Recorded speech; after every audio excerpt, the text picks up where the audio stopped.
राज्यामधल्या बहुप्रतीक्षित स्थानिक स्वराज्य संस्थांच्या निवडणुकांच्या पहिल्या टप्प्यामध्ये आज 264 नगरपरिषदा आणि नगरपंचायतींसाठी मतदान पार पडलंय।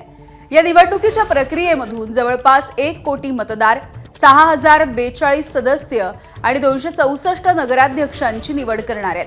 यासाठी गेले 15 दिवस ही रणधुमाळी सुरू होती आणि या निवडणुकीमध्ये सत्ताधारी महायुती आणि महाविकास आघाडी ही मैदानावरती असली तरी देखील बऱ्याच ठिकाणी महायुतीमधल्या पक्षांमध्येच ही लढत असलेली दिसून आली।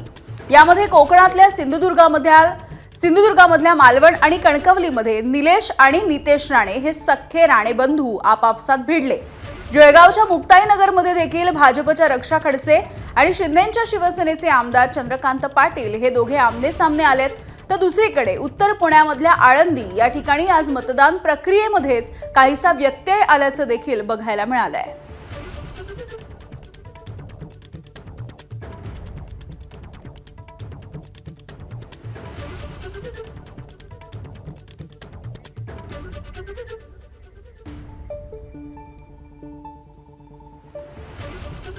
आणि या संदर्भात या तीनही ठिकाणी आज दिवसभरामध्ये नेमकं काय घडलंय, इथली निवडणुकीची प्रक्रिया कशी पार पडली आहे हे सगळं आपल्याला जाणून घ्यायचंय। मुक्ताईनगरवरून आपल्यासोबत मुकुल कुलकर्णी आहेत, मालवणमधून अमोल मोरे आमचे प्रतिनिधी आहेत, उत्तर पुण्याच्या आळंदीमधून नाझीम मुल्ला आपल्याला या सगळ्याची माहिती देतील। आपण सुरुवातीला मुकुलकडे जाऊयात, कारण मुक्ताईनगरमधलं वातावरण सध्या तापलेलं आहे आणि सकाळपासून या ठिकाणी राडाच राडा बघायला मिळतोय। मुकुल, काय सध्याची स्थिती आहे? आणि हे मतदान करण्यासाठी मतदानासाठी गेलो आम्ही शक्य शेवटी आले घरचे माणसं। तर मुकुल यांच्यासोबत पुन्हा एकदा आपण संपर्क साधायचा प्रयत्न करूया। सुरुवातीला आपण मालवणमध्ये जाऊयात, आमचे प्रतिनिधी अमोल मोरे आहेत आपल्यासोबत। अमोल, गेल्या काही दिवसांपासून जर आपण बघितलं, कोकणामधली हे जे मतदारसंघ आहेत ते गाजले, ते म्हणजे राणे विरुद्ध राणे किंवा मग राणे बंधूंच्या आडून ज्या पद्धतीचं राजकारण केलं जात होतं, शिंदेंची शिवसेना आणि भाजप यांच्यामधलं, आज नेमकं काय चित्र या ठिकाणी बघायला मिळालंय? यामिनी सुरुवातीला एक गोष्ट क्लिअर, थोडा टेक्निकल एरर आहे, मग तुझा मला नेमका प्रश्न जो आहे तो समजला नाही, तर थोडा नेटवर्कचा इश्यू येतोय। पण साधारणपणे आपण असं म्हणूया की कणकवली किंवा मालवणमध्ये जे ज्या पद्धतीने लक्षवेधी लढती झाल्या होत्या, एकंदरीत कशा पद्धतीने या ठिकाणी व्होटिंग होणार, किंवा आपण असं म्हणू शकतो हाय व्होल्टेज ड्रामा मागच्या 8 ते 10 दिवसांमध्ये आपल्याला या ठिकाणी पाहायला मिळाले होते। त्या पार्श्वभूमीवरती एकंदरीत जे मतदान झालं किंवा जी निवडणूक प्रक्रिया आजच्या दिवशीची पूर्ण पडली, मतदानाची प्रक्रिया ती एकंदरीत शांततेमध्ये पार पडली। नागरिकांनी किंवा सर्वच पक्षीयांच्या नेत्यांनी, कार्यकर्त्यांनी एका अर्थानं नियम पाळूनच किंवा कोणत्याही प्रकारे या मतदान प्रक्रियेला गालबोट लागणार नाही याची खबरदारी घेतली। विशेषतः रत्नागिरी असेल किंवा सिंधुदुर्ग असेल, साधारणपणे सिंधुदुर्ग जिल्ह्यामध्ये 3.5च्या आकडेवारीनुसार 55% जास्त मतदान झालं होतं। रत्नागिरी जिल्ह्यामध्ये देखील साधारणपणे 58% मतदान झालं होतं। तर रायगडमध्ये साधारणपणे 53%च्या पुढे हे वोटिंग झालेलं होतं।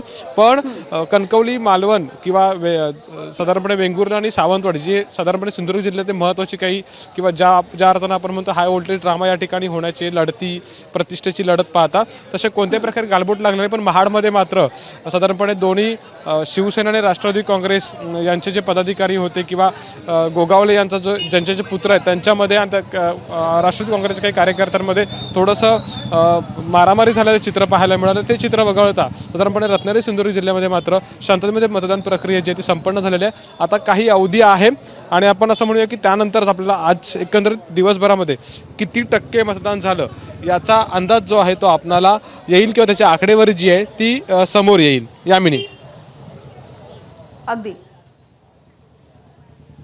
तर कोकणामधलं हे चित्र आपण पाहिलेलं आहे। यानंतर आपण मुकुलकडे जाऊयात। मुकुल सध्या मुक्ताईनगरमध्ये आहे। अमोल, तुम्ही असे सोबत राहा। मुकुल, आपण आता अगदी काही वेळापूर्वी मुक्ताईनगरमध्ये पुन्हा एकदा मतदान केंद्राच्या बाहेर जो राडा झालाय तो दाखवलेला आहे। काय नेमकी आताची स्थिती आहे तिथली?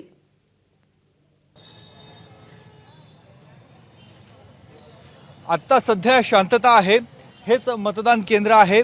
इथे थोड्याच वेळापूर्वी शिवसेनेच्या कार्यकर्त्याकडनं भारतीय जनता पक्षाचा एक उमेदवार आणि त्याचा मतदार असणाऱ्या भावाला मारहाण केली असा आरोप करण्यात आलेला होता आणि त्यानंतर प्रचंड असा राडा इथे निर्माण झालेला होता। पोलीस इथे आलेले होते, पोलिसांनी घटनास्थळी येऊन दोन्ही गटाला दूर केलेलं होतं। काही प्रमाणामध्ये बळाचा देखील वापर करण्यात आलेला होता। त्यानंतर आमदार चंद्रकांत पाटील हे इथे आलेले होते। चंद्रकांत पाटील इथून माघारी फिरल्यानंतर अवघ्या काही मिनिटांमध्येच इथे क्रीडा राज्यमंत्री रक्षा खडसे या देखील आलेल्या होत्या आणि राष्ट्रवादी काँग्रेसचे नेते एकनाथ खडसे हे देखील इथे आलेले होते। आपण आता बघतोय की इथली मतदानाची प्रक्रिया ही पूर्णपणे संपलेली आहे। आता पोलीस इथे दाखल झालेले आहेत। पोलीस संपूर्ण प्रकरणाची चौकशी करत आहेत। ज्यांना मारहाण झाली त्यांचं म्हणणं आहे की इथले जे CCTV आहेत या CCTV मध्ये हा संपूर्ण प्रकार हा चित्रित झालेला आहे, त्यामुळे त्याची चौकशी करावी, त्याची पाहणी करावी अशी मागणी होत आहे। उत्तर महाराष्ट्रामध्ये आज सर्वत्र निवडणुकांसाठी मतदान होत आहे, मात्र मुक्ताईनगर हे एकमेव मतदारसंघ असा होता हा संपूर्ण याला अपवाद ठरला, कारण मुक्ताईनगरमध्ये सकाळपासूनच छोटे छोटे किरकोळ वादविवाद सुरू होते आणि या मतदानाचा शेवट जो आहे तो इथे राड्यामध्ये झाल्याचं आपल्याला बघायला मिळतं आहे। याआधी दिवसभरामध्ये 2 ते 3 वेळा चंद्रकांत पाटील आणि खडसे यांचे समर्थक कार्यकर्ते एकमेकांच्या समोर आलेले होते, एकमेकांना भिडण्याचा देखील प्रकार झालेला होता, मात्र शेवट आपण बघतोय हा शेवट राड्यामध्ये झाला। ओव्हरऑल जर उत्तर महाराष्ट्राचं जर चित्र बघितलं तर अनेक नेत्यांच्या प्रतिष्ठा या निवडणुकीमध्ये पडायला लागलेल्या आहेत। मुक्ताईनगर जिथे आपण आता उभा आहोत इथे सर्वाधिक एकनाथ खडसे, रक्षा खडसे यांच्या विरुद्ध शिवसेना शिंदे गटाचे आमदार चंद्रकांत पाटील यांच्यामध्ये चुरशीची आणि काटेकी टक्कर आपण जशी म्हणतो तशी इथे लढाई होत आहे। दुसरीकडे जर आपण बघितलं तर संगमनेरमध्ये बाळासाहेब थोरात यांचे कुटुंबियांमधलीच ही निवडणूक आहे। सत्यजित तांबे यांच्या पत्नी या निवडणुकीला सामोर जात आहेत। तिथे देखील शिंदेच्या शिवसेनेचे आमदारांनी त्यांना आव्हान दिलेलं आहे। अशा पद्धतीने ठिकठिकाणी याच स्वरूपामध्ये महायुतीमध्येच लढाई होत असल्याचं बघायला मिळतं आहे। त्र्यंबकेश्वरची निवडणूक अत्यंत महत्त्वाची आहे, कारण 2 वर्षांनी कुंभमेळा त्र्यंबकेश्वरमध्ये भरणार आहे, त्यामुळे त्र्यंबकेश्वरची त्यामुळे या निवडणुकीमध्ये या जरी स्थानिक पातळीवरच्या निवडणुका असल्या तरी देखील अनेक चेहरे यामध्ये दिसत आहेत ज्यांची प्रतिष्ठा पणाला लागलेली आहे। यानंतर आपण पुण्याच्या आळंदीमध्ये जाऊयात। आमचे प्रतिनिधी नाझीम मुल्ला आहेत आपल्यासोबत।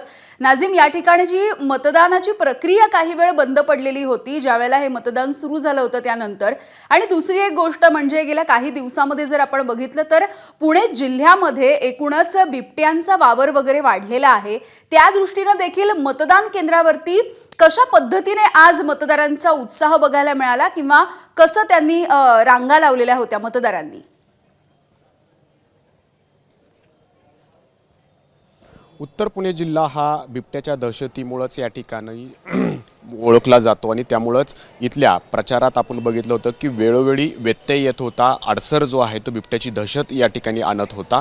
त्याच्यामुळं रात्र पडली की तिथला प्रचार संपायचा आणि त्याचीच दहशत जी आहे, ही बिबट्याची दहशत जी आहे ती मतदान प्रक्रियेवरती पडणार का आणि त्याचा असर होणार का हे पाहणं महत्त्वाचं होतं। त्यामुळं मंचरमध्ये आपण सकाळी बघितलं होतं की सकाळच्या सत्रामध्ये मतदान प्रक्रियेला थोडासा कमी प्रतिसाद होता, मात्र जसं 9 वाजून गेले की प्रतिसाद त्या ठिकाणी वाढला। आणि आत्ता मी ज्या आळंदी भागात आहे इथं आपण बघितलं होतं की काही वेळापुरता का होईना EVM मशीनमध्ये जो आहे तो बिघाड झालेला होता। त्यानंतर तातडीनं इथली EVM मशीन जी आहे ती या ठिकाणी बदलण्यात आली। इथूनच पुढं काही अंतरावर जे लोणावळा आहे, लोणावळ्यामध्ये सुद्धा 2 गटांमध्ये म्हणजे अजित पवारांची राष्ट्रवादी आणि शिवसेना जी शिंदे गट यांच्यामध्ये सुद्धा या ठिकाणी बाचाबाची झाली, एकमेकाच्या अंगावरती धावून जाण्याचे या ठिकाणी प्रयत्न झाले, परंतु त्यानंतर तणावपूर्ण शांतता झाली आणि तिथली ही प्रक्रिया जी आहे ते व्यवस्थित पार पडली। सकाळपासूनचा जर मतदानाचा हा आपण एक ट्रेंड बघितला तर सुरुवातीला पहिल्या 2 तासात 8% मतदान झालं होतं, त्यानंतर त्यामध्ये 12%ची वाढ झाली, त्यापुढं 2 तासानंतर 15%ची वाढ झाली आणि आत्ता 3:30 वाजता 51% मतदान झालेलं होतं। म्हणजे पुणे जिल्ह्याचा जर हा ट्रेंड पाहता साधारण सगळं मतदान प्रक्रिया संपल्यानंतर 5:30ला मतदान जरी संपलं असलं तरी मतदान ची आकडेवारी हातामध्ये येईपर्यंत 70%च्या वर मतदान होईल असं एक शक्यता जी आहे ती या ठिकाणी वर्तवली जात आहे। आता आपण बघतोय की सगळी प्रक्रिया संपलेली आहे आणि हे मतदान कर्मचारी जे आहेत त्या ठिकाणी EVM मशीन आता पुन्हा एकदा सील करून त्या या ठिकाणी गोडाऊनच्या दिशेने घेऊन जाण्याची प्रक्रिया या ठिकाणी सुरू झाल्याचं आपण या ठिकाणी पाहतोय. या ठिकाणी हा अगदी पुणे नाझीम. जिल्हा जो आहे तो उपमुख्यमंत्री अजित पवारांचा बालेकिल्ला मानला गेलेला आहे, परंतु तिथं मुख्यमंत्री देवेंद्र फडणवीस आणि उपमुख्यमंत्री एकनाथ शिंदे सुद्धा त्यांच्यासमोर मैदानात बरोबर. उतरलेत. काही ठिकाणी महायुती आहे, मात्र या महायुतीमध्येच कुस्ती सुद्धा या ठिकाणी होणार आहे. बरोबर यावेळी. बरोबर अगदी धन्यवाद मुकुल, धन्यवाद नाझीम या सगळ्या माहितीसाठी. तर आमचे प्रतिनिधी मुकुल कुलकर्णी, अमोल आणि नाझीम असे हे तिघेही आपल्याला माहिती देत होते. तुमच्या तिघांचेही आभार. एबीपी माझा, उघडा डोळे बघा नीट.